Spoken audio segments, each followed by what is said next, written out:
I was a senior since I was a senior in high school. Now I have graduated college and I'll be starting medical school next fall. So today's webinar session is going to be about resume preparation and how to design your resume so that it is not only aesthetically pleasing, but also maximizes its content so that you can put your best self forward to whoever you're sending the resume to. This webinar will be applicable to not only college applications, but also future jobs, internships, beyond college experiences. And so it's really important that we talk about big picture lessons that everyone should know for preparing their resume. So for this purpose, I have prepared my resume that I hope to be showing everyone today. And before I start talking about the resume itself, I just want to make sure that everyone's aware of the chat feature. So feel free to chat any questions that you may have regarding the resume itself. Now, before I go into the actual details of the resume, I wanted to make some things clear. For college students or students who are applying to college, the length of the resume typically is expected to be around 1 page. I would say that is at least the minimum that one should be aiming for. A solid, lengthy 1-page resume is ideal. Granted, some students may have additional experiences, making their resume at 2 pages. For me, as I mentioned, I have now graduated from college. I'm applying to medical school, and I took 2 gap years before starting. And so I have a lot of experiences that were important to me in college and beyond. And so my resume itself is a full 1, 2, and 3 pages. And keep in mind that all of this work is specifically work that is done throughout college.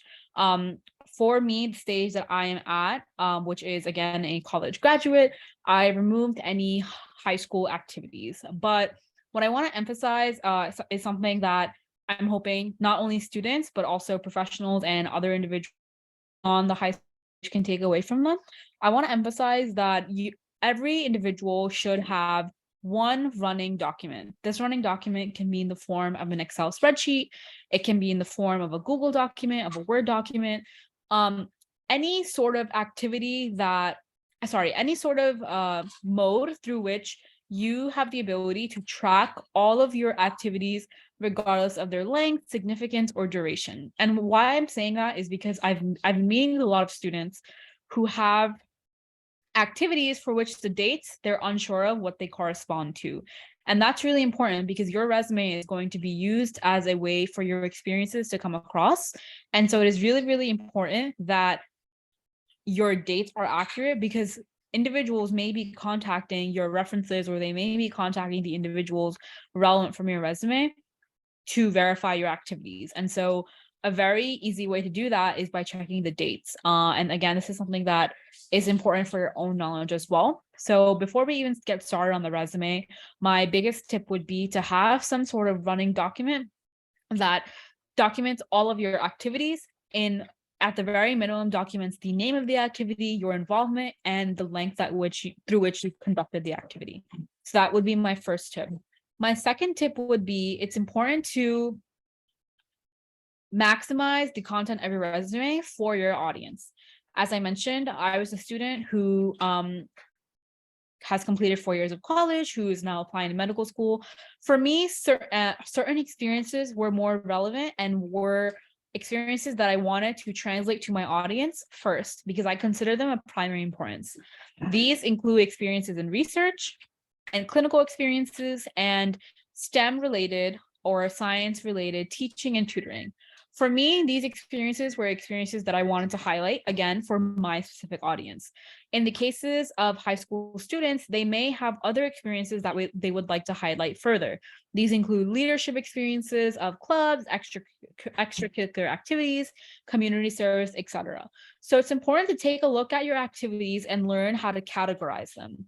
Do they fall under research? Do they fall under teaching and tutoring? Do they fall under employment? Do they fall under leadership and community engagement?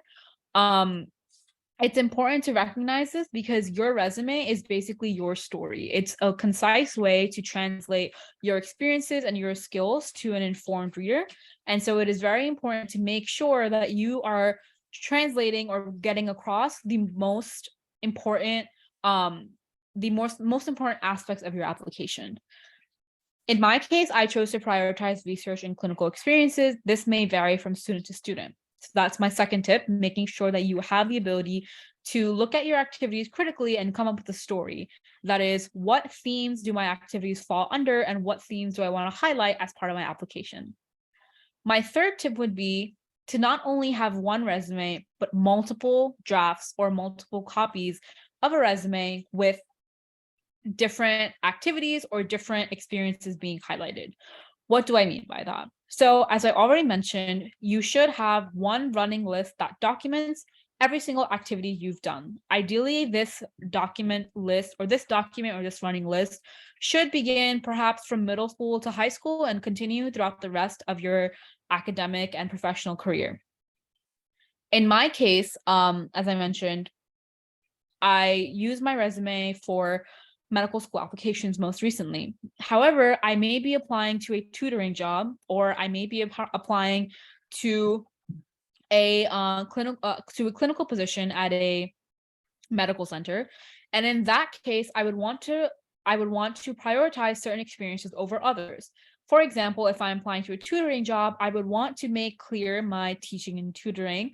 I would also want to make clear my additional employment through which I have served as a tutor, as a writing fellow, and as a discussion leader.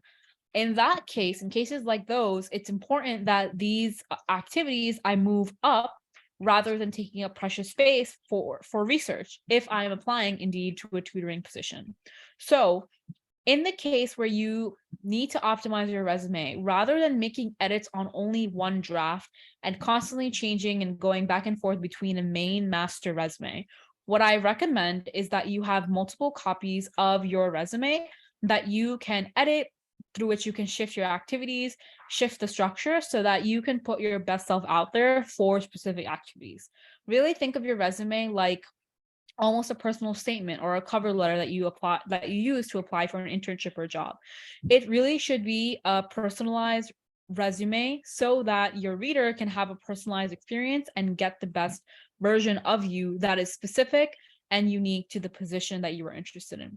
Again, in the case of high school applications or college applications for high school students, you want to make sure that your leadership experiences, your involvement in different clubs or in different organizations are really highlighted, and it is that leadership and that level of involvement that you have that is represented the most. And so those experiences you want to have represented at the top, and just making sure that those experiences are what your reader sees immediately.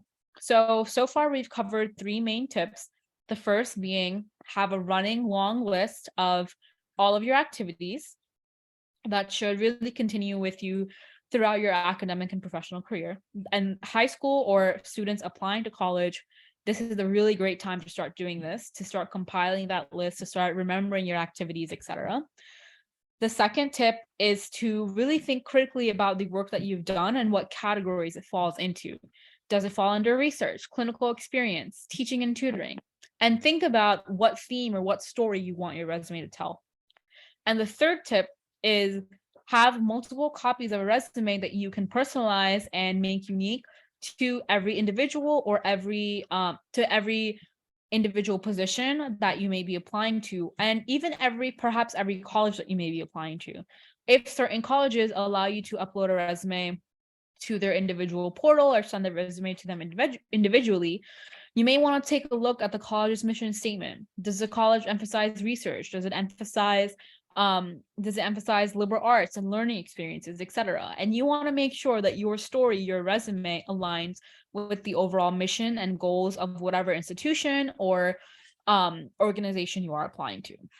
So now with those 3 tips, I will now go in greater depth in regards to the resume itself. Something that I want to mention first is just the idea of how to design your resume so that you're able to remain professional, as aesthetically pleasing as possible, while providing as much information that you can.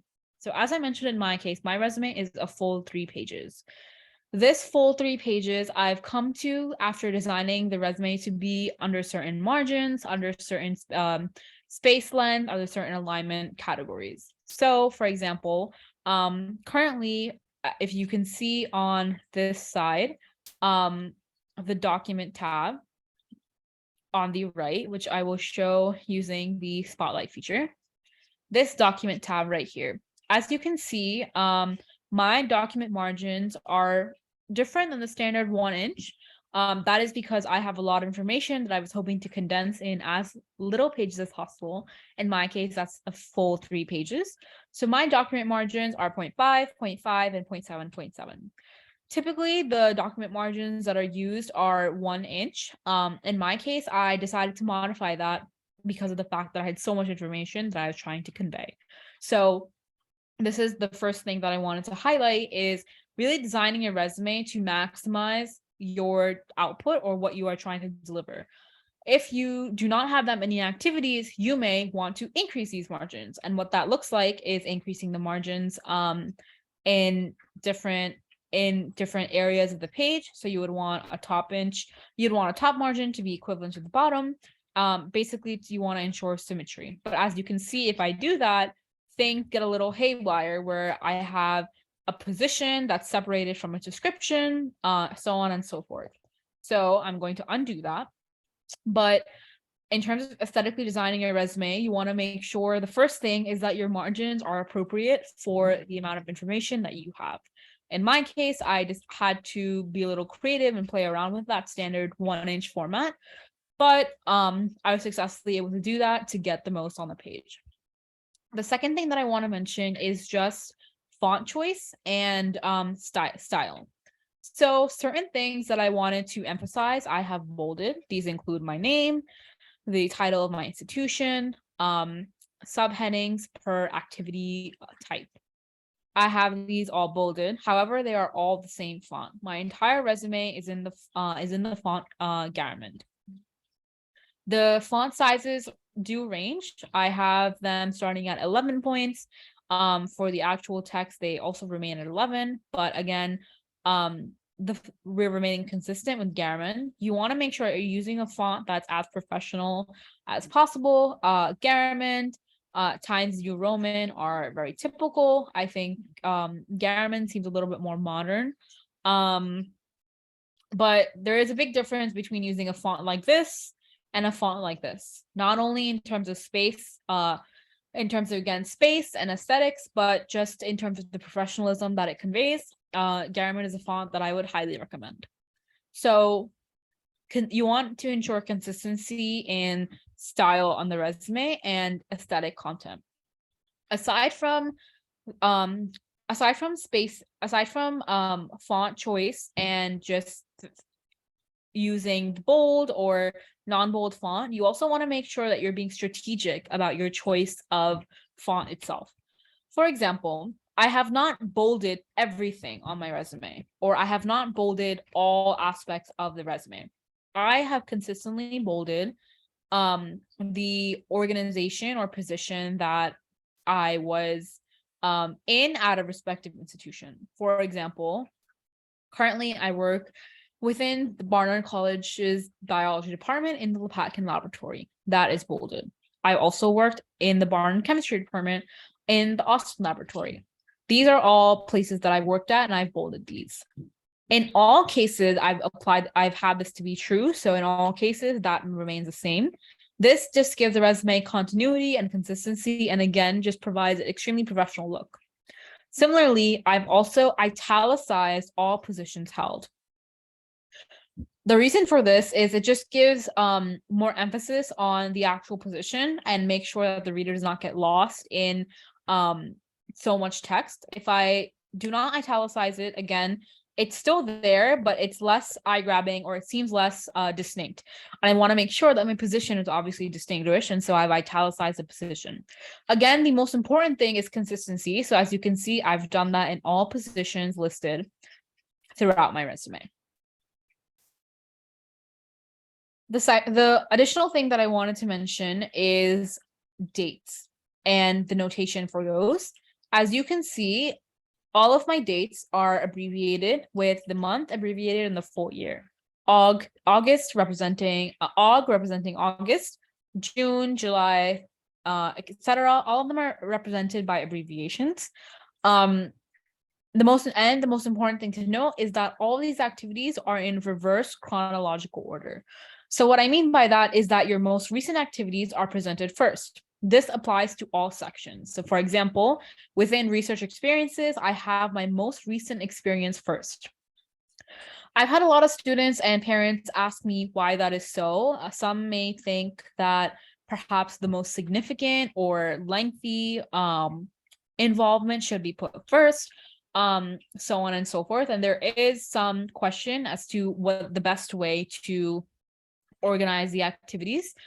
The reason that I emphasize this reverse chronological order is because, again, you want to have continuity and consistency, right? So if you just take a look at my activities by date, you can tell the length of time that I have been active or involved in some employment or in some other position. And this is very important because oftentimes institutions, these include both academic and professional employment institutions, they will take a look at your activities and try to assess, is there any moment in time in which this applicant or student has been inactive?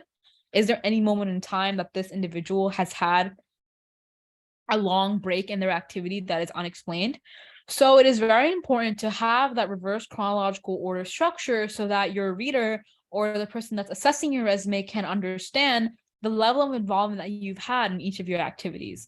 And having this reverse chronological order is a very easy way to make sure that if anyone is trying to identify any unexplained gaps in your resumes or activities, it will be easy for them to do so. And the idea is, hopefully you do not have those gaps and you do not have those any activities missing from your resume. The other thing that I wanted to mention with reverse chronological order is that the idea is that your most recent experiences are going to be the experiences that are most worthy of highlighting. For example, for high school students, obviously, when you start as freshmen, you are accommodating to high school. You have just started out. You may be a little nervous. You may be a little scared. You're getting acclimated to the workload, etc. Your journey as a freshman is very different than your journey as a senior student in high school. The understanding is that you have now, as a senior student, gotten acclimated to the workload. You've now been involved in a student leader and been a student leader, etc. And so the understanding is that as you progress throughout your academic career, you will get more and more involved in other activities and also in leadership roles. And so the most natural way of highlighting that is by having the most recent activities first. For example, I started off my research experiences as a student researcher. I was an undergraduate student at Barnard College. I started research in the summer of my freshman year, and I continued on research till I graduated. Nevertheless, I was a student researcher. Later on, however, I received a full-time employment position in research, and this employment position had a lot more leadership, had a lot more contributions, had a lot more involvement from my end, and so it makes the most sense to highlight that experience at the top. And a very natural way to do that is by organizing your resume in reverse chronological order, with the most recent things at the top. With that, I now wanted to transition into the content, but I wanted to make sure that everyone in the audience has the opportunity to ask questions. So if you have any questions, please feel free to use the chat feature. If you do, and I will get to your question as soon as possible. Okay, regarding the content. The content of your resume should be skill-based. It's important that your skills and the tangible things that you learn you can translate from one experience to the other. For example, you want to include things that you did successfully. You want to include things that you may have also optimized or troubleshooted. You want to include any and every aspect of your activity that may be seen as a skill that you have taken away. A lot of times I see students and they're hesitant to be elaborate about their activities. They're hesitant to provide detail because they think that, the resume should be concise and it should not have a lot of detail. But I want to emphasize that, again, your resume is a space for your involvement and your contributions to be clear. And the only way you can do that is by being specific and detailed. And I'll show you what I mean by that through my activities. To begin with, any organization or institution or extracurricular group that you support, you want to make clear that the mission of that organization is clear to the reader. What I mean by that is your reader will be able to get an understanding of who you are as an applicant once they understand the things that you like to do and the things you are involved in. Your reader cannot understand that unless you yourself explain the organizations and institutions that you support. For example, my research experiences were all experiences and within laboratories that had research relevant to clinical outcomes. What I mean by that is all the research that I did, again, because I was interested in medicine, I pursued research opportunities that were relevant to medicine and to the human body.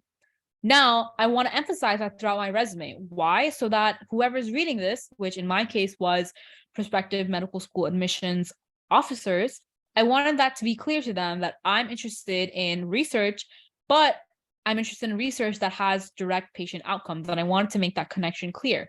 So I made sure that every laboratory that I worked in, which included the Lopatkin lab and the Austin lab, I made sure that their mission or the goal of their lab was clear. For example, I wrote, independently conduct biological research to study various bacterial strains and their responses to antibiotics.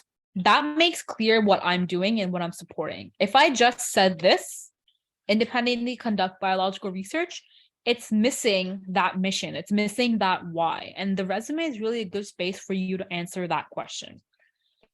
Similarly, if I said here in my second activity, I said, conduct faculty-mentored biochemical research on the effects of metal ions on cellular structures in the brain.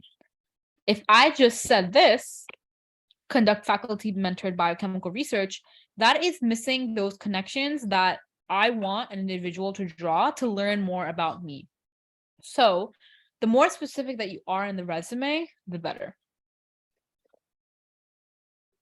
Further, what I want everyone to take away from this is that you need to explain the respective mission or goal of whatever institution, organization, extracurricular that you are supporting, because by explaining that, you're also explaining your values, your interests, your passions, and you want to make sure that is communicated to whoever is reading your resume.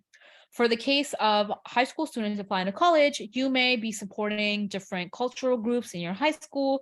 You may be tutoring with part of your high school to support other students, etc. You want to make sure that goal of whatever you're doing is clear. If you're tutoring, you want to make sure your goal of why tutoring is clear. Are you tutoring to support students that are struggling academically? Are you tutoring as a form of community service for the school? Are you tutoring as a form of employment to support educational services for people throughout the city of Queens, throughout the city of New York? You want to make that why clear to the reader. The second thing that I want to talk about in terms of content is also related to the content itself and just also to the presentation of the resume. Each activity should have at minimum 2 bullet points. All the activities that I have listed here fulfill that criteria. And the reason that you want to have each activity have 2 bullet points at least is because you need it to seem substantial. If an activity does not have, or you cannot come up with 2 bullet points, I would think critically about the purpose of the activity and how much your involvement is, because again, the resume should be the best version that you are putting of yourself out there.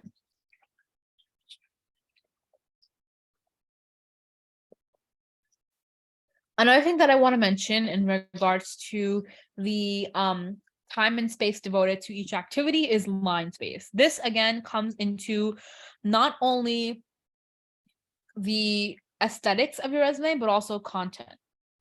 Obviously, your resume is something that many individuals see, but they often need to see in a time-sensitive manner.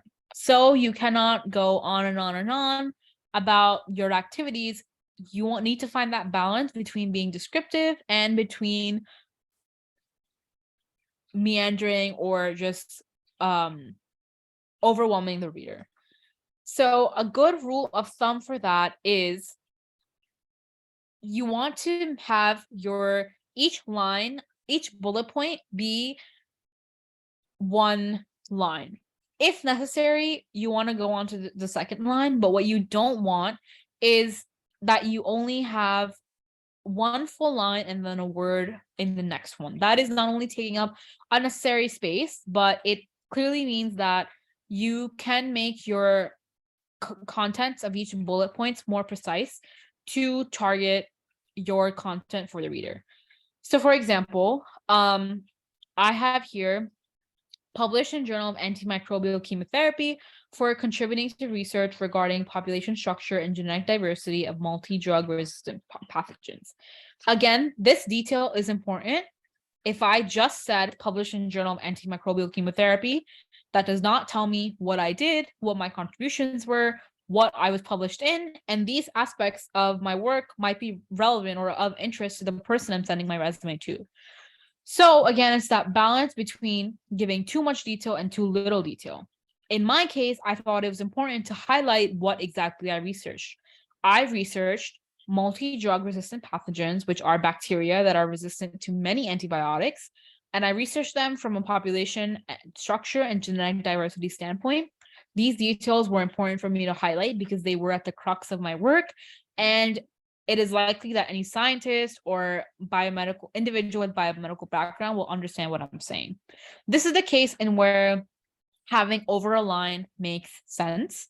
For example, this bullet, obtain and process clinical specimens after performing blood draws, HIV tests, and pregnancy tests to aid medical providers in diagnosis. As you can see, it's slightly over a line, but it is likely that I can successfully cut this to make it one line. So how can I do that? Let's see what is repetitive. Obtain and process clinical specimens after performing blood draws, HIV tests, and pregnancy tests to aid medical providers in diagnosis.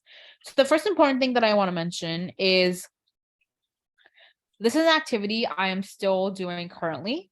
And so I can be very concise with this in order to not only shorten the line spaces, but also to be as clear and direct as possible.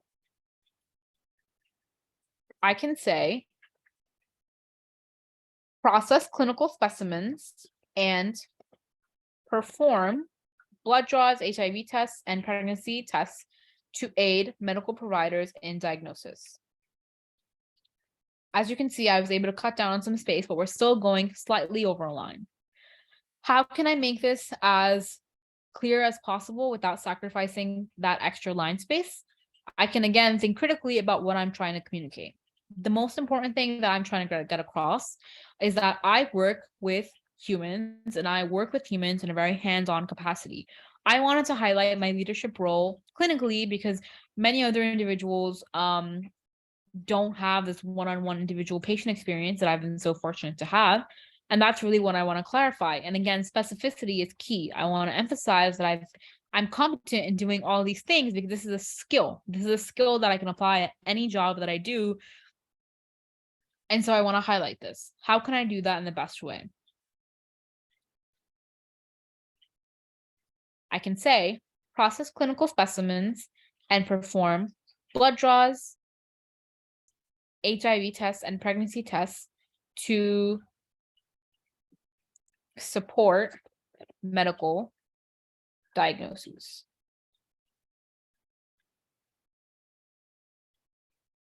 By giving the word support, I remain honest to what I'm doing. Obviously, I'm not a physician yet, and so I cannot make a conclusive medical diagnosis, but what I can do is I can support medical diagnoses that are happening on behalf of clinical providers. And the way that I support that is by doing this actual blood work or HIV testing and pregnancy testing. So as you can see, just that small edit made everything come together in terms of just everything started to look more tighter, cleaner, more condensed, more refined, and that's exactly the look that we are going for. Now that I've talked about a few ground rules or ground piece of advice and a little bit of information about the content, I want to quickly go back into other things within the resume that you can modify that are important to keep in mind as your resume will grow lengthier and as you design your resume to begin with. Designing this resume initially was a very, very difficult thing. I actually was fortunate to seek out the advice of a career advisor at my institution, and a lot of these tips are genuinely tips that they have provided me. One of those tips is something that I hinted at earlier, which is the idea of symmetry. So I mentioned under the document, in my case, because I use Pages, you want to make your resume as symmetrical as possible. What I mean by that is that your top and bottom margins are the same. Your left and right margins are also the same. You want to employ that same idea in your spacing and alignment of the document. For example, every full line space of the resume, in my case, is 11-point font. That applies to every single space between a major subject heading and the actual text. You notice that every major space that I click, it's a full 11 points. 11, 11, 11. However, each minimal space or small space that I'm using to simply separate activities is typically around 4 points, or it's typically around 4 points. So as you can see, again, there's consistency in the format that I use. An even better spacing, I would say, is 5.5. The reason for that is 5.5 is half of 11. And again, these small things are going to be really important for your reader so that your resume is not overwhelming, but still packs all the necessary information in the amount of limited space that you have. So what I'm doing right now is I'm changing my spacing from 4 to 5.5. And you can see just that slight extra space makes the resume a little bit easier on the eyes. And everything is slightly just a little bit more readable. And you also want to ensure that this experience of reading the resume is an enjoyable one for the reader. You don't want to pack everything in super tight margins. If I pack this, for example, I can keep packing, really lower the font size. Again, this just looks a little bit overwhelming. Just looks like you tried too hard to put too much on the same page, and it just gives off a very unprofessional look because of the fact that you are not being cognizant about how to design your resume. So with that in mind, I also wanted to talk about why we do the alignment and this emphasis on symmetry in the first place. And the reason for that is because a lot of the resume is going to be judged on, like I mentioned, professionalism. Oftentimes, I've seen students, I myself have done this when I started because I had no one to teach me how to make a resume. I used pre-made templates from Google Docs, from Microsoft Word, or from Pages. And while those templates are very convenient because they give you a good start, unfortunately, most employment institutions or most academic institutions, I would say, prefer a standardized format for the resume. And this is something that is very standardized, that I have developed to be very standardized. And so once you standardize the look of your resume, that is really the first step that I would recommend everyone become comfortable with before we talk about how to strengthen the content. So now that we've gone over all those things to improve the aesthetics and style of the resume, I now want to discuss individual things about the content itself. These include verb choices, quantification, and something that I already mentioned, level of detail. I'll go over word choice first. As you can see, all of my bullets for each activity start with, for the most part, verbs. Manage, meet, participate, publish, conduct, awarded, meet, presented, trained, support, process, facilitate. As you can see, for the most part, none of these verbs repeat. I'm using unique verbs as much as possible to emphasize the distinct activities that I have done and the distinct contributions I've had to every role.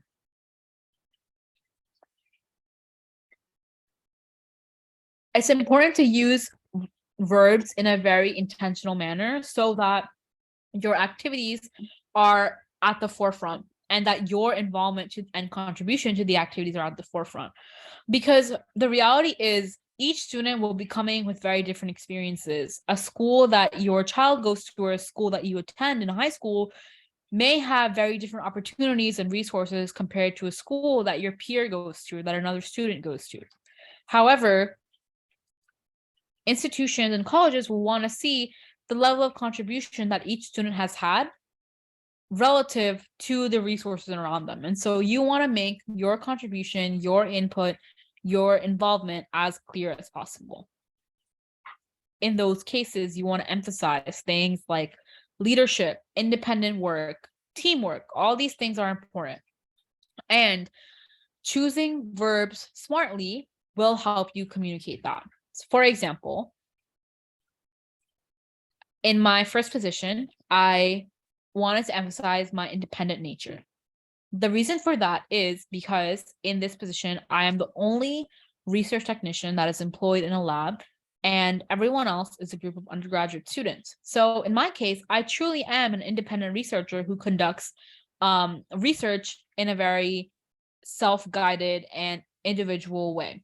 So I had verbs that I was hoping would emphasize that. When I mentioned manage, independently conduct, that's exactly what I am trying to get across. That was a very intentional choice by me to make that clear. In this case, this is the volunteer position in a large hospital network near Presbyterian. In that case, I want to emphasize because I'm a volunteer, I wanted to emphasize my support, my service, my community service work as a volunteer who is just doing this for the betterment of individuals at the hospital. In that case, I use verbs like served and supported to provide that, to emphasize the nature of my role, which is one that is assisting others and supporting others. Similarly, in the case of a peer-to-peer tutor, my role was really as a student, my role was one in which I supported other students in understanding organic chemistry, but I myself was a student. And so that's where the idea of a peer-to-peer tutor comes in. So it would be inappropriate of me to use words like managed or supervised or led. I want to remain as true as possible to my activities while also demonstrating in a strong way what I did. In this case, I used the word assisted. In another teaching assistant position, I used the word facilitated or tracked, so on and so forth. So what I'm trying to say is that it's very important that you remain honest to the level of involvement and the role that you were in, but you still want to think about ways to maximize the reader's understanding of what you've done. Going on, just to advise other individuals about other ways they can formulate their resume using words. For example, I used collaborate, participate, process, communicate. Again, these words are showing skills. I can collaborate. I can lead. I can communicate. I can successfully do tasks that require processing or some sort of administrative paperwork. I can also serve and support. This is giving the reader the impression that I am not only a leader, but I'm also a team player, both of which are very important. The other thing that I wanted to talk about, which I think is something that really changed my understanding of resumes itself, was something that I was taught by a career advisor at Barnard. This is the idea of quantification that I mentioned earlier. A lot of students may be in similar positions as one another. This is very natural given the scope of opportunity within high schools or colleges around the country. For example, 2 students may both be leaders of their respective clubs. 2 students may both work in research. 2 students may participate at volunteering at the hospital every year, etc. a lot of our activities in that way are not unique because a lot of us are doing many of the same things all around the country and world.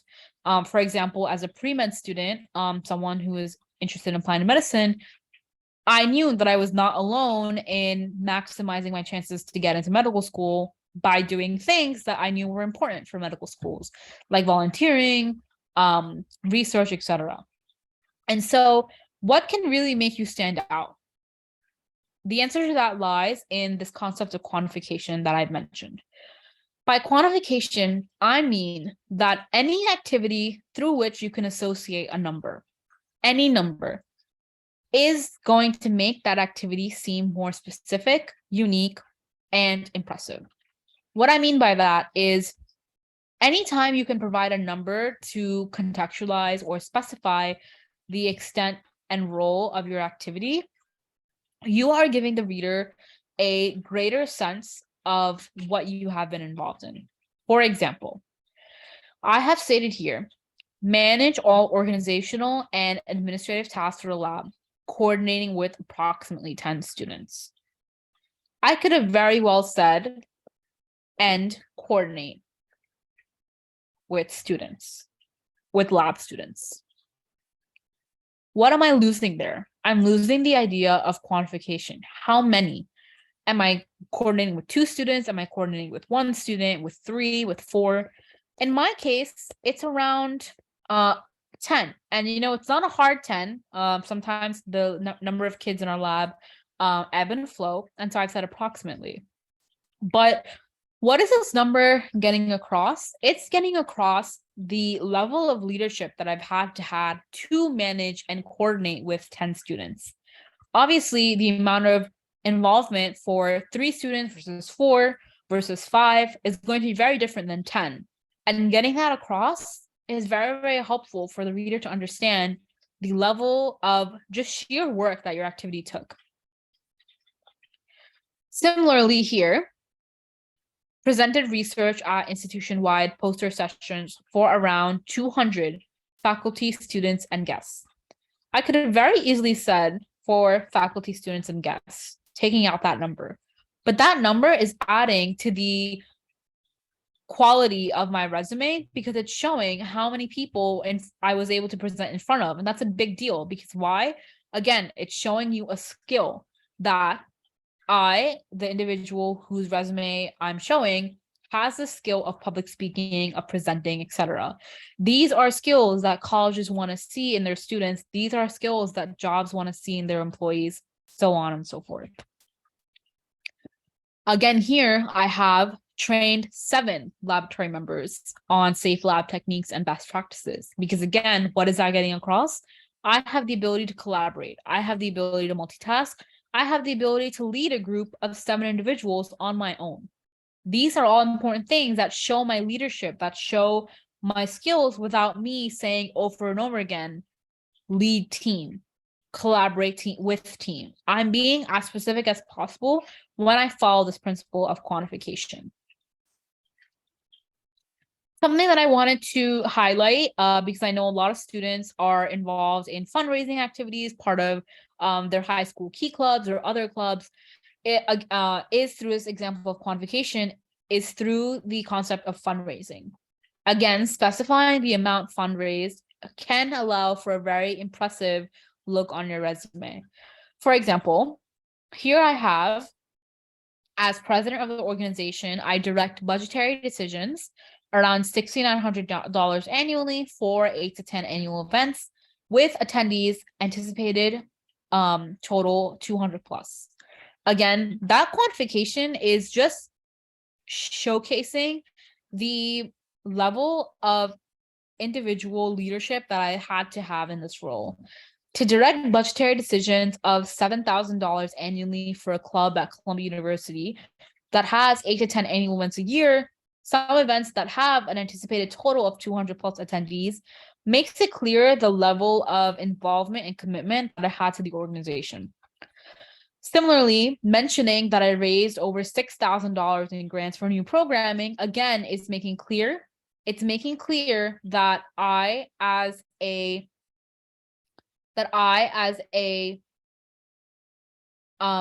individual was very, very involved in what I was doing, because in order to do that, I had to successfully, the only way I could have raised $6,000 in new grants is by doing that.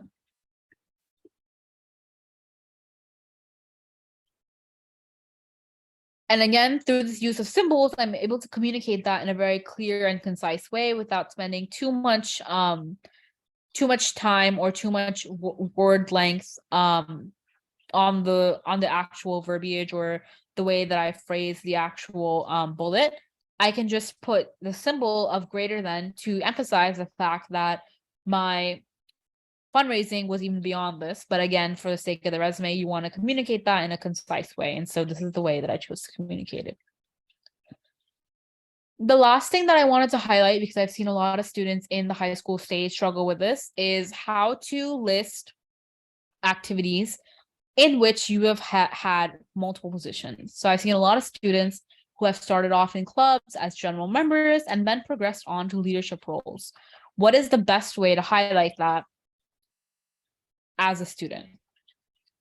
I wanted to show this example through this exact organization. In my 4 years at Barnard College, I was a member of the Organization of Pakistani Students, which is a cultural club at Barnard and Columbia. As part of this cultural organization, I've supported the group for 4 years. And through that 4 years, I held a variety of positions. I started off as a board member, then I was promoted to secretary. I was elected as conference chair. I was elected as president. And I later served as a senior advisor for future students, so that I could advise them based on my experiences, etc. As you can see, I have all of these activities listed under the same main subheading: Organization of Pakistani Students, Columbia University. I also have included the dates of each respective position. Now, this is what I meant by having that running list of activities, because that will come in very handy.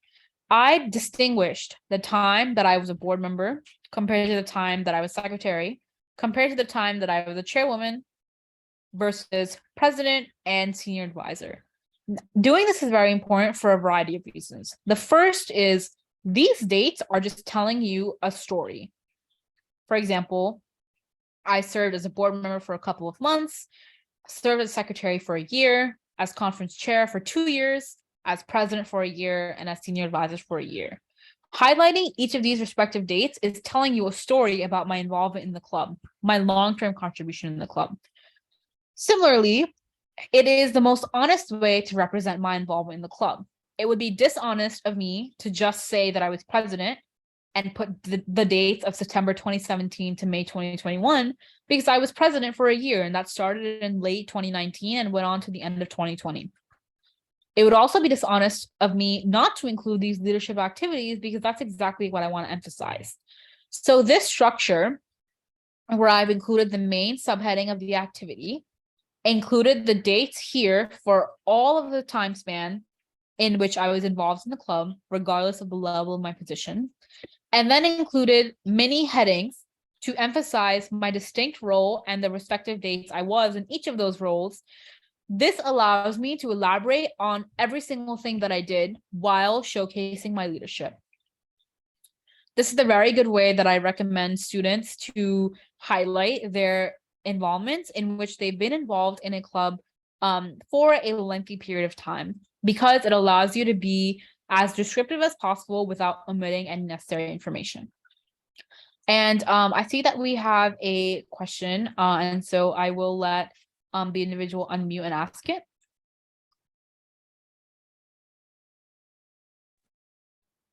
Hi there. Thank you so much. I really appreciate everything that you're doing for the kids, in their journey.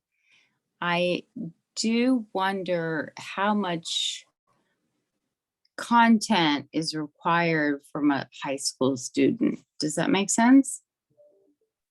Yeah, sure. I mentioned this at the beginning of the resume, at the beginning of the webinar. Perhaps it was missed, or different people join at different times. In regards to a high school student, I mentioned that the typical expectation is that their resume is a healthy page. Again, that idea or that concept is flexible. So I think a lot of students and parents come into the resume with the perception that it is a very rigid document. But I want to propose an alternative opinion, which is that your resume is what you make of it. For example, in my case, I have a lot of activities due to which I had to modify the margins. I had to be very specific about the spacing and alignment, everything that I talked about earlier. If you are a student who may be concerned about the activities that they have, you can use all these features for your benefit. You can increase the margins and your resume takes on a completely different look. It's a completely different page length. You can slightly change the font. You can slightly change the spaces and the alignment. And again, the resume takes a completely different look and takes up a completely different number of pages. For a high school student applying to college, I would suggest a healthy one page. All the students that I work with, that is what I aim for, because again, the resume is not a space for other things to be on. Like, for example, I've seen students want to put leisurely activities, or I've seen students want to put all of their coursework. The resume is really a space for others to learn about the skills that you can give. And if those skills can be translated to a page, why not? And so I think for a high school student, as I mentioned earlier, a healthy page is what I advise and aim for, unless there are extenuating circumstances in which I think that a page would not do the student's work justice, and they really do need to go beyond a page. Thank you very much for that. I appreciate it. I recognize that, yes, the student page is only one. Your resume is extensive and we appreciate it. Thank you so much for that. No problem. Do you have any other questions? I don't think so right now. Actually, are there other webinars that are going to happen? Do you know? Yes, I believe you should have gotten an email from Francis Kweller, the Kweller Prep email that would provide a schedule, or that would provide a reminder of the upcoming webinars. Further, all the webinars are recorded, and so recordings will be sent out for those as well. Okay, we appreciate it very much. Thank you so much. Thank you. And if no one else has any additional questions, I just wanted to highlight some closing points since we are at the end of our time. The first was, which I think was excellently brought up by the most recent question, is that the resume is a flexible document that should be optimized for the purposes of whatever organization or institution you hope the resume will be sent to. If you want to highlight your research, your leadership, your community service, you should feel free to take leverage upon your resume and design it best for your audience's needs.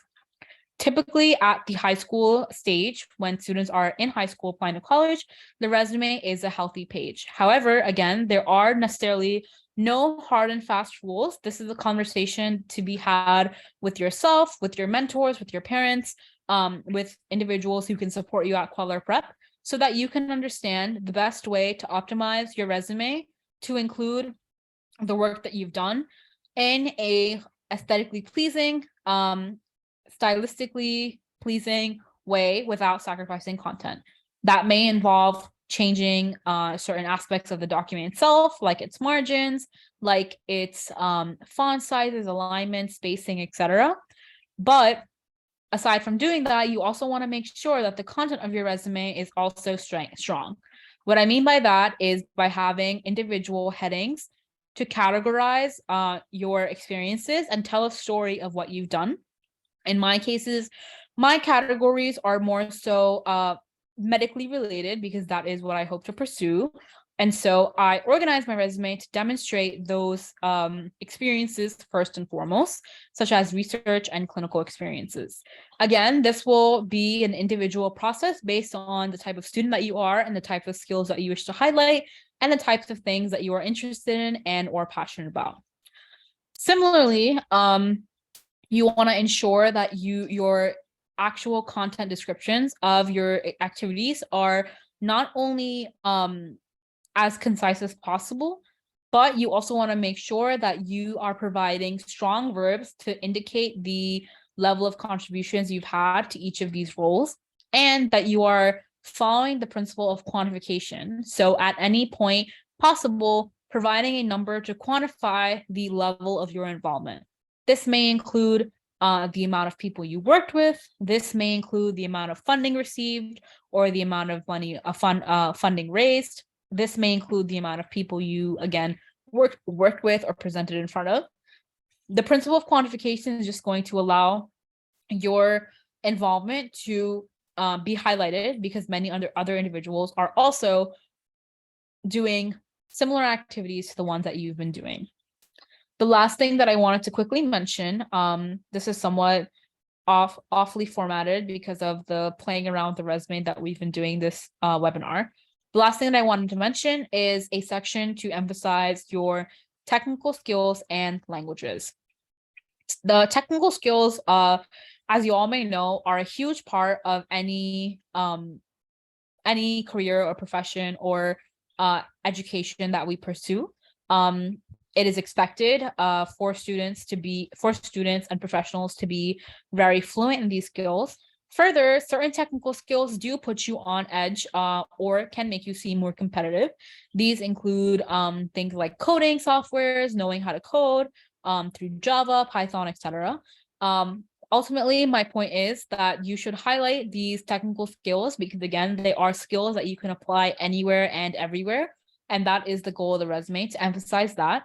Here I have showing that I'm proficient in Microsoft Word, Apple Office Suite, Google Suite, and social media platforms, along with this website design platform called Weebly. Again, this is helpful because regardless of what I'm using the resume for, this is a very important skill that will translate to any and everything that I apply for or hope to pursue. On that same note, having a languages section is also really important because different institutions or different professional organizations do value multiple languages very highly.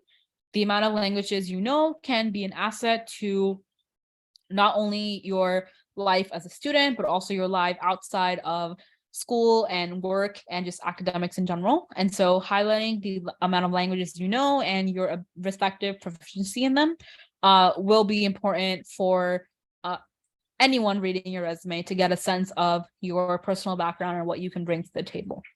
So those were the last two things that I wanted to highlight. We are out of time now, but if anyone has any questions, they should feel free to get in touch with us at Kweller Prep, and also to get in touch with the founder, Francis Kweller. My email is listed here, and I would be more than happy to support students creating their resume and support students in any aspect of the college application process. I did not have any mentors. I did not necessarily have anyone who supported me throughout that process itself, but having gone through it, I can understand the anxiety that comes with college applications. And both myself or any other individual at Kweller Prep would love to support any students. And so with that, I would like to thank everyone for taking the time out to come tonight. And I would just like to reiterate that we at Kweller Prep look forward to supporting you and your child throughout the college application process and hopefully beyond. So with that, thank you so much, everyone, and have a great rest of your evening. Do you have another question?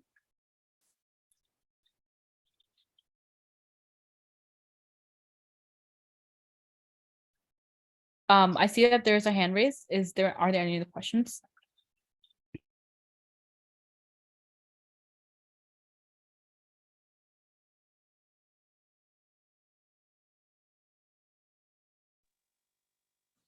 Hi there. Thank you so much. I really, really appreciate everything that you've done for us. I hope that other questions are, taken care of.